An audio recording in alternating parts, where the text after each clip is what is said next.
విశ్వాసులు రెండు రకాలు. మొదటి రకము కొండ కిందుండే డాష్తో ఉండేవాళ్ళు.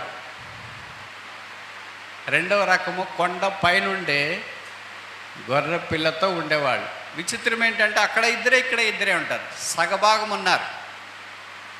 పైన ఎంతమంది ఉన్నారు, కింద కూడా అంతమందే ఉన్నారు. అదే షాకింగ్. కొండ కింద తక్కువ మంది ఉండాలి, కొండ మీద ఎక్కువ మంది ఉండాలి. కానీ షాకింగ్ ఏంటంటే పైన ఎంతమందో కింద ఎంతమంది, ఆత్మీయులు ఎంతమందో, శరీరానుసారులు ఎంతమంది, మంచోళ్ళు ఎంతమందో, చెడ్డోళ్ళు అంతమంది, దైవికమైన వాళ్ళు ఎంతమందో, దైవత్వం లేని వాళ్ళు అంతమంది, భక్తిహీనులు ఎంతమందో, భక్తులు అంతమంది, రక్షణ పొందిన వాళ్ళు ఎంతమందో, రక్షణ పొందని వాళ్ళు కూడా మందిరంలో దాదాపు అదే సంఖ్యలో ఉంటారేమో. మరలా మేము వస్తాం. అబ్రహాము నిరీక్షణ ఏంటంటే ఇంకా ఇస్సాకుని అర్పించలేదు.